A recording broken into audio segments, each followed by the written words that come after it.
It's good stuff. John Adamson was Seeking Light. Good morning. Hope you're doing well. Haven't been on in a few days for good reason. Took a long weekend to spend with my boys. We went to camp. Not all my boys. I've got two with pretty significant disabilities who we didn't bring, partly because the girls wouldn't have let us, but two, it would have made it impossible to do some of the things we did. We stayed in a yurt and wasn't really camping, I guess. People say it was glamping, and I would tend to agree. But I'll take glamping over camping any day.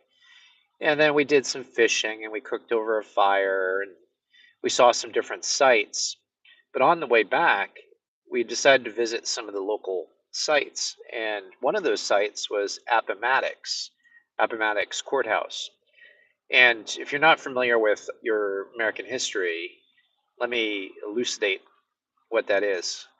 Appomattox Courthouse is where General Robert E. Lee, of the head of the commander of the Confederate soldiers,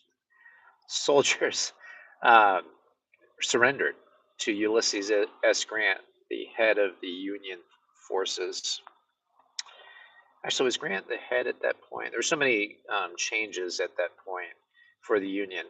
But anyway, of course, Ulysses S. Grant goes on to become president. But it's where the surrender of the South basically took place. There was, see, now I'm a little rusty on my history, a battle or two after that, but it basically stopped the Civil War, this surrender. Lee was surrounded, his men were surrounded, and there was just no getting out. And so he did the honorable thing to prevent loss of life, and he surrendered. Um, but we were on the grounds where the surrender took place, and it was a very solemn experience because one of the things that was evident, they showed a brief film about the history, which was reenacted and very well done, I thought, of Lee and Grant meeting. And um, one of the things that was made clear in the movie was not who won, which was part of it, but that the men had respect for each other. Specifically, Grant had a lot of respect for Lee, and so did Abraham Lincoln. In fact, if you don't know this, Abraham Lincoln offered the commanding position to Lee at the start of the Civil War, but Lee didn't take it because he didn't want to fight against his country, as he referred to it, Virginia. See, back in those days, people had much more independent mindset regarding their states and their state governments. So anyway, Lee was hugely respected. And some things came about as a result of that meeting. One, the terms of surrender. The Confederate soldiers were allowed to just go home. They couldn't take their guns. Made sense because, it was a war.